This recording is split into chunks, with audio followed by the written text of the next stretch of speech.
Hello बच्चों।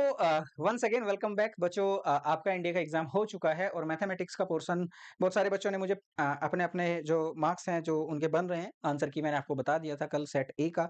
और उसी के अकॉर्डिंगली आपको सेट बी सी और डी का भी आप मैच कर सकते हैं क्वेश्चन वाइज इन केस आपको एक डिटेल्ड आंसर की मतलब डिटेल आंसर की that mean set wise answer की अगर आपको चाहिए वो भी मैं आपको प्रोवाइड करा दूंगा। इस वीडियो में मैं डिस्कस करूंगा बच्चों आपका जो पेपर हुआ उस पेपर का लेवल क्या था, क्योंकि कुछ बच्चे मुझे थोड़ा-सा परेशान लगे। वो बोले कि सर हमारा जीएटी का पोर्शन बहुत अच्छा हुआ है, मैथ्स खराब हो गया। कुछ बोले सर मैथ्स बहुत अच्छा हुआ है, जीएटी खराब हो गया क्योंकि सर हमें जीके आता ही नहीं है। तो इस वीडियो में मैं आपके साथ डिस्कस करूँगा। देखो, चूँकि आपने पहला अटेम्प्ट था आपका एनडीए का, बहुत सारे बच्चों का पहला अटेम्प्ट था और बहुत सारे बच्चे ऑलरेडी एनडीए एग्ज़ाम दे चुके हैं, तो उनको पता है कि भई पहले अटेम्प्ट के बाद कैसे अपनी चीज़ों को टैकल करना है। इन केस अगर नहीं क्वालीफाई होता तो फिर आपको दोबारा से उन चीज़ों के बारे में समझाया जाएगा। मैं इस वीडियो में क्या डिस्कस करने वाला हूँ, मैथ्स का जो लेवल था, क्या वो ईज़ी था? क्या वो टफ था? अभी चूँकि मैं आपको एक बात बता दूँ, मैंने पीवाईक्यूज़ आपको खूब कराए, भर-भर के मैंने पीवाईक्यूज़ कराए और मैंने आप एक ही चीज़ ट्रेंड मैंने एक ही देखा कि आपके पीवाईक्यूज़ अगर आपने अच्छे से किए हैं, सो ये पेपर सबसे हलवा पेपर होता है। 120 में से 70-80 क्वेश्चन आप आराम से अटेम्प्ट कर सकते हैं। तो डिस्कस करते हैं कि हमारे पास जो सेफ स्कोर है, क्योंकि सर जीएटी में तो हमारा जिसका जीएटी खराब है, उसके लिए क्या सेफ स्कोर है और जिसने अच्छा किया है, जिसने मैथ अच्छा किया है, जीएटी में अगर आपके 30% क्वेश्चंस भी ठीक है तो भी आपका काम बन जाएगा। अब ध्यान से सुनो, मैथ्स का जो कहानी थी वो क्या थी। मैथ्स में क्या क्या पूछा गया सर जी? अलजेब्रा, ठीक है, अलजेब्रा जो आता ही है, ठीक है, कैलकुलस, और मैंने यही सारी चीजें आपके साथ डिस्कस करी भी थी, ठीक है ना। कैलकुलस, अलजेब्रा, कैलकुलस, ट्रिगो, ठीक है। फिर आता है हमारे पास जियोमेट्री, ठीक है। ज्योमेट्री में हम कोनिक सेक्शन भी एक साथ ऐड करके लेके चल रहे हैं। और फिर आता है हमारे पास बच्चे क्या सर जी, इसके बाद आता है हमारे पास stats and probability plus probability. ये दो चीजें हमारे पास बेसिकली एक साथ हम कंसिडर करके चलते हैं, स्टैट्स एंड प्रोबेबिलिटी। अलजेब्रा की मैं बात करूं, मेरे बच्चों ध्यान से सुनना, एक एक बात को गौर से सुनो। मैं क्या कहना चाहता हूं, मैं ये कहना चाहता हूं कि यहाँ पे मेरे पास क्या था सर जी, सेट थ्योरी थी, ठीक है, ठीक है। मेरे पास यहाँ पे परमुटेशन कॉम्बिनेशन, जितना भी अलजेब्रा का पोर्शन था, परमुटेशन कॉम्बिनेशन, पीएनसी, ठीक है, बाइनोमियल थ्योरम, बाइनोमियल थ्योरम, ठीक है, बीटी जिसको हम बोलते हैं कॉम्प्लेक्स कॉम्प्लेक्स नंबर्स, सीएन, और ऐसे हमारे पास जो भी सारी चीजें थी। कॉम्प्लेक्स नंबर्स के बहुत आसान सवाल थे, सेट थ्योरी के एकदम इजी सवाल, हलवा, ठीक है। इसमें सीक्वेंस सीरीज सब कुछ था, ये मैंने अभी सब कुछ लिखा नहीं है। पेपर मैं अगर देखूं यहाँ पे मेरे पास जो लेवल था वो एकदम मॉडरेट था। क्या था? मॉडरेट, मॉडरेट लेवल था, एकदम एकदम मॉडरेट लेवल था, बहुत आसान। और इस भाई साहब की तो बात ही क्या करूं, किस भाई साहब की, इस भाई साहब की क्या ही बात करूं। इजी, 60% पूरा कैलकुलस एंड प्लस मॉडरेट 40%। ये पेपर था मेरे पास कैलकुलस, अगर मैं ध्यान से आपको चीजें बताऊं तो। क्या बता रहे हैं हम? ये कह रहे हैं कि अगर मान के चलो मेरे पास, अगर मान के चलो मेरे पास 10 क्वेश्चन थे, 10 में से 6 क्वेश्चन आसान थे, 4 क्वेश्चन मॉडरेट थे। और मॉडरेट टफ नहीं होता, वो भी आसान ही होता है, बस थोड़ा सा एक्स्ट्रा दिमाग लगता है उसमें, ठीक है। तो मेरे पास 40% क्या थे भैया? ये सर जी एकदम इजी थे, ठीक है, 40% सॉरी मॉडरेट थे। कैलकुलस में इंटीग्रेशन के क्वेश्चन एकदम आसान, differential equation, linear differential equation, variable separable, ठीक है, एकदम डायरेक्ट क्वेश्चन थे भैया, direct question. Order and degree का एक क्वेश्चन आया था, स्क्वायर करना था दोनों तरफ का, हाईएस्ट डिग्री ऑर्डर देखना था, ठीक है, सॉरी हाईएस्ट ऑर्डर की पावर देखनी थी। Highest order sir D square Y upon D X square था, उसकी पावर 3 थी। सामने की साइड क्या था? डी वाई और डी एक्स की पावर 5। डिग्री क्या होगी? डिग्री पूछा था उसने, ऑर्डर भी नहीं पूछा था सर, 3 होगा। तो ऐसे ऐसे क्वेश्चन आपके डिफरेंशियल इक्वेशन के 4 से 5 क्वेश्चन डिफरेंशियल इक्वेशन क्या है, एकदम हलवा। डिफरेंशियल इक्वेशन के बाद आते हैं इंटीग्रेशन पे। अगर मैं देखूं डेफिनेट इनडेफिनेट दोनों के दोनों पार्ट एकदम आसान थे। इंटीग्रेशन डायरेक्ट डायरेक्ट इंटीग्रेशन पूछा था। अगर आपको इंटीग्रेशन और डिफरेंशिएशन में अंतर पता है या उनके बीच में रिलेशन पता है, एंटी डेरिवेटिव ही होता है हमारे पास इंडेफिनेट इंटीग्रेशन की अगर बात करें तो क्वेश्चन वैसा ही आया था, ठीक है, एकदम हलवा था।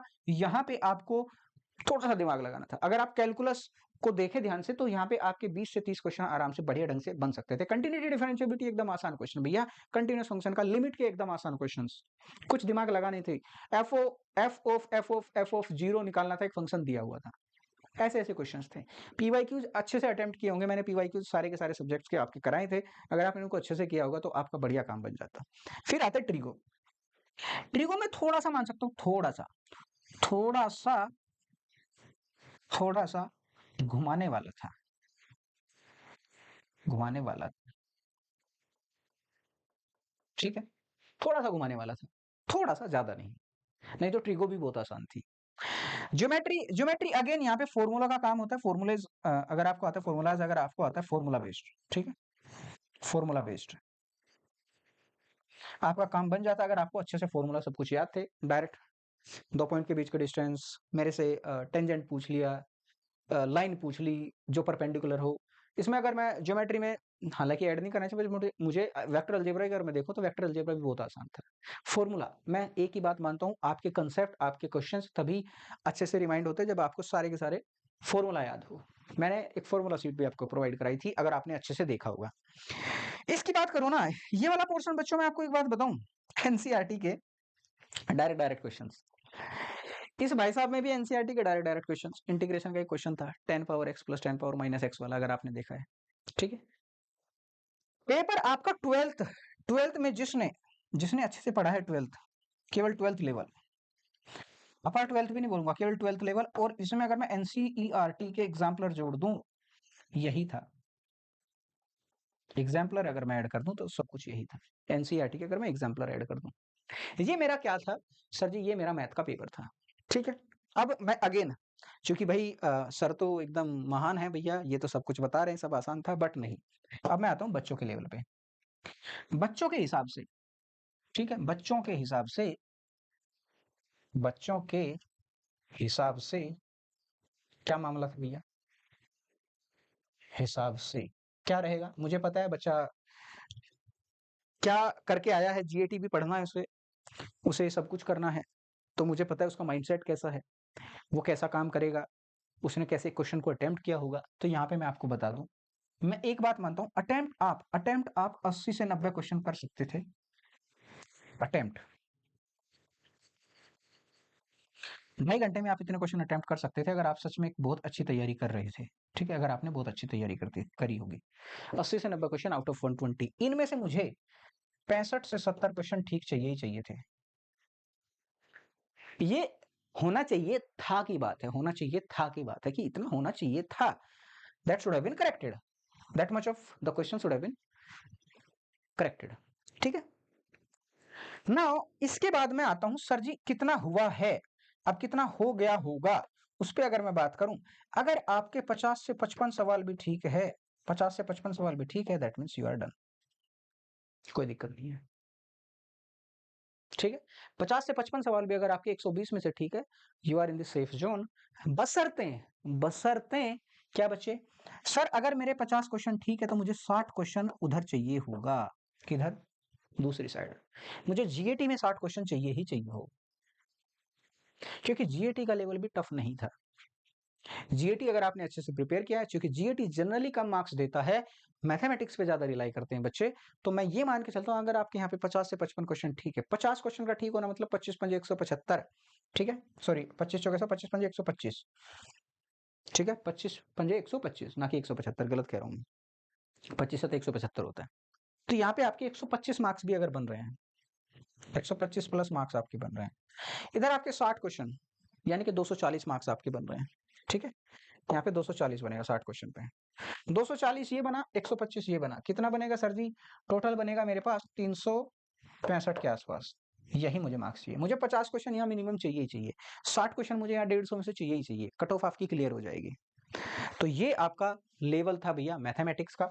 मैथमेटिक्स में 50 क्वेश्चन आसानी से ठीक हो सकते हैं, आसानी से ठीक हो सकते हैं, ठीक हो सकते हैं, ठीक है ना, आसानी से ठीक हो सकते हैं, ठीक हो सकते हैं, और 60 क्वेश्चन यहाँ पे भी ठीक हो सकते हैं, क्योंकि 50 क्वेश्चन आपके साइंस के सलील सर ने बताया कि एकदम आसान थे। जीके के कुछ क्वेश्चंस प्रिया मैम ने बताया कि सर जो मैंने क्लास में कराया था वही क्वेश्चन आए वैसे के वैसे ही, तो यहाँ पे भी आपको ज्यादा इश्यू बनेगा नहीं। तो ये भैया आप मेरी तरफ से एनालिसिस है आपके इस एग्जाम के लिए, आपने मैथमेटिक्स में कैसा स्कोर किया है वो आप लोग एक बार चेक कर लीजिए। वेदा 11th एंड 12th, ये आपके लिए टेलीग्राम चैनल है।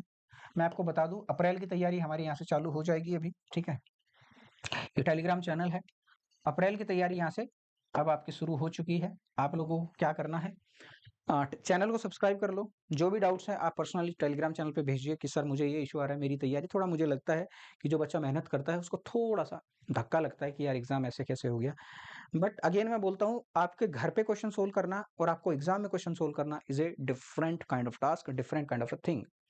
तो you do not have to worry about that. Preparation अच्छी रखिए, अपनी तैयारी को अच्छा रखिए, अपनी अपनी जो भी चीज़ें हैं उनको बस अब एक ऐसे मोड पे ले जाकर के जाइए कि सर मुझे अगर कोई भी चीज़ क्लियर करनी है तो मुझे उसके लिए एक अलग स्ट्रैटेजी, अलग प्लानिंग चाहिए होगी, उसके लिए मैं आपकी हेल्प करूँगा। फॉर द टाइम बीइंग सभी बच्चों को thank you so much and I will meet you maybe in the next video with some other kind of information. अभी हम बहुत सारी चीज़ें आपको डिटेल सॉल्यूशन भी मुझे मैथ्स के देने हैं, तो वो भी मैं आपको प्रोवाइड कराऊँगा। तब तक के लिए बाय-बाय। मेरे बच्चों अपना ध्यान रखो, आराम करो, आपका एग्ज़ाम हो चुका है, कोई इश्यू, कोई प्रॉब्लम आती है, टेलीग्राम चैनल पे आप मुझे जॉइन कर सकते हैं, यहाँ पे आप अपने डाउट्स पूछ सकते हैं। Thank you so much and I will see you in the next.